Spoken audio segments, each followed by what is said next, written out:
Izin memperkenalkan diri, Taruna tingkat 4, Politeknik Imigrasi dan Pemasyarakatan. Nama Aditya Krisman Sanipar, STB 5000, Prodi Teknik Pemasyarakatan B. Di sini saya akan membuat video tugas ujian tengah semester mata kuliah pengembangan organisasi tentang pengambilan keputusan sebagai kalapas atau karutan yang ada di Indonesia. Simak video berikut.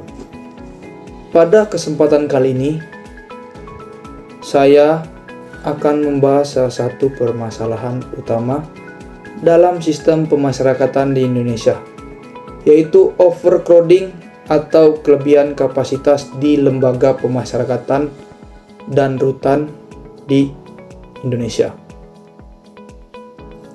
Permasalahan ini merupakan isu yang sudah berlangsung lama dan hingga saat ini masih menjadi tantangan besar bagi pemerintah, khususnya Direktorat Jenderal Pemasyarakatan.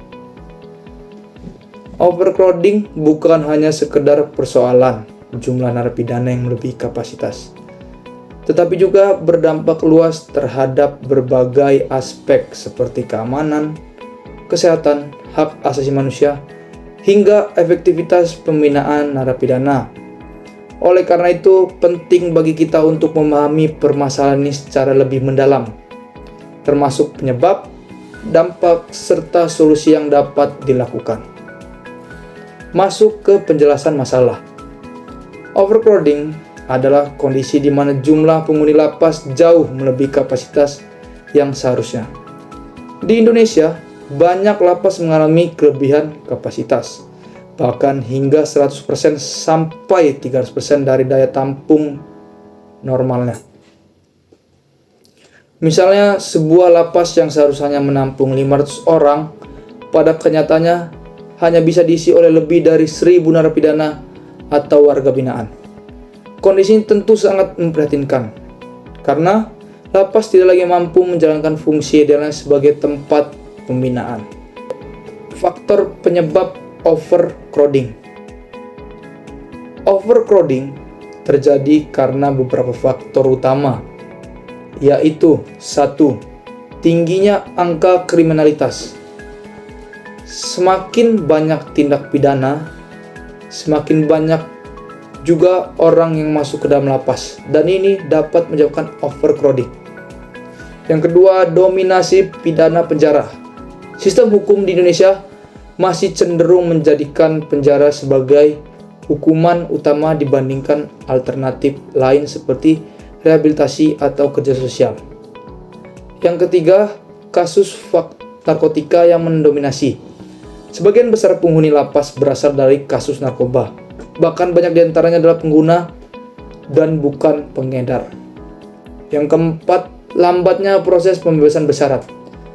Banyak narapidana yang sebenarnya sudah memenuhi syarat tetapi belum mendapatkan hak pembebasan karena alasan tertentu atau kurang baik dalam bersikap. Selanjutnya, dampak dari overcrowding. Dampak dari overcrowding sangat kompleks dan serius. Antara lain, yang pertama, meningkatnya konflik antar narapidana. Yang kedua, penyebaran penyakit seperti TBC dan penyakit kulit. Yang ketiga, kelelahan petugas karena jumlah tidak seimbang. Yang keempat, pengawasan menjadi lebih lemah karena banyaknya narapidana. Yang kelima, program pembinaan tidak optimal. Akibatnya, tujuan utama pemasyarakatan yaitu membina dan merehabilitasi narapidana menjadi tidak tercapai secara maksimal. Analisis masalah. Jika dianalisis lebih dalam, overcrowding dapat menyebabkan terganggunya sistem kontrol sosial di dalam lapas. Dalam perspektif kriminologi, kondisi lingkungan yang padat, tidak nyaman, dan penuh tekanan dapat meningkatkan potensi terjadinya pelanggaran baru. Hal ini sejalan dengan teori lingkungan kriminal, di mana kondisi sosial yang buruk dapat mendorong seseorang untuk melakukan tindakan menyimpang. Dampak dari sudut pandang keamanan. Overcrowding juga berdampak langsung terhadap keamanan lapas, seperti sulitnya petugas mengawasi seluruh narapidana, meningkatnya peluang peredaran narkoba, terjadinya kekerasan dan pemerasan antar napi, dan yang terakhir potensi kerusuhan dan pelarian. Di sini saya akan memberikan contoh nyata kasus dari overcrowding. Salah satu contoh nyata adalah peristiwa kerusuhan di Lapas Kelas 1 Tanjung Gusta pada tahun 2013. Kerusuhan ini dipicu oleh berbagai faktor. Salah satunya adalah overcrowding yang sangat parah, di mana jumlah narapidana jauh melebihi dari kapasitas. Dalam kejadian tersebut, banyak hal yang terjadi dan dapat merugikan lapas.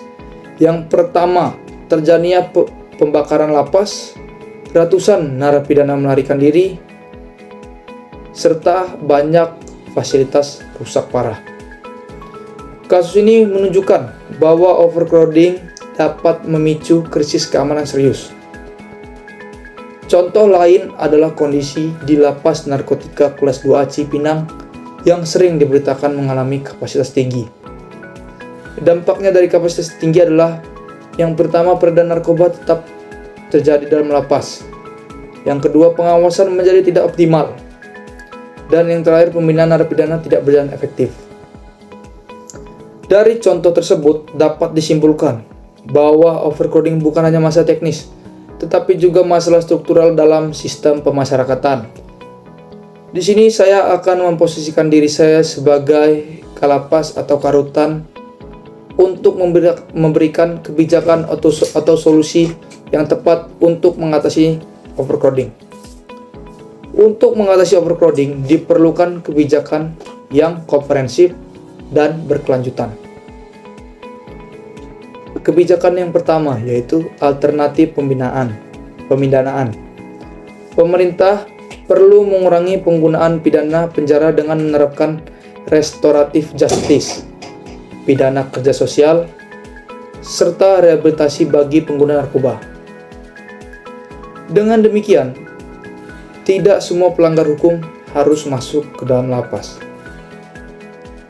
Yang kedua, kebijakan yang dapat saya berikan yaitu optimalisasi asimilasi dan pembebasan bersyarat. Narapidana yang memenuhi syarat dan berkelakuan baik dapat diberikan yang pertama asimilasi, yang kedua pembebasan bersyarat. Kebijakan ini terbukti efektif, terutama pada saat pandemi COVID-19 dalam mengurangi kepadatan yang ada di lapas. Yang ketiga, kebijakan yang saya berikan yaitu penguatan sistem pengawasan. Pengawasan perlu ditingkatkan melalui CCTV agar semua kegiatan bisa dikontrol. Yang kedua, sistem monitoring digital. Dan yang terakhir, pemanfaatan narapidana sebagai informan deteksi dini atau sebagai informan intelijen pemasyarakatan. Pendekatan ini dapat membantu mencegah pelanggaran terjadi sejak awal dan dapat bisa diambil keputusan agar masalah tidak terjadi. Kebijakan yang keempat, peningkatan kapasitas dan SDM. Pemerintah juga perlu yaitu menambah bangunan lapas baru, memperbaiki fasilitas, serta menambah jumlah petugas. Hal ini penting agar rasio petugas dan narapidana menjadi lebih seimbang. Yang kelima, reformasi kebijakan hukum. Perlu adanya perubahan dalam sistem hukum pidana agar tidak perlu tergantung pada hukuman penjara, lebih mengedepankan keadilan restoratif, serta memperhatikan aspek kemanusiaan. Kesimpulannya, overcrowding merupakan masalah serius yang berdampak luas terhadap sistem yang ada di Indonesia. Masalah ini tidak hanya berkaitan dengan kapasitas, tetapi juga menyangkut keamanan, kesehatan, dan efektivitas pembinaan narapidana. Oleh karena itu, diperlukan kebijakan yang komprehensif, mulai dari alternatif pemindanaan, peningkatan pengawasan, hingga reformasi hukum. Dengan penanganan yang tepat, diharapkan sistem pemasyarakatan di Indonesia dapat berjalan lebih efektif dan mampu mencapai tujuan utamanya, yaitu membina narapidana agar kembali menjadi anggota masyarakat yang baik dan menjadi manusia yang lebih baik. Lindungi keluargamu, berbuat baik, dan jujur kepada siapapun. Sekian dari video yang bisa saya sampaikan. Mohon maaf bila ada salah kata. Sekian dan terima kasih.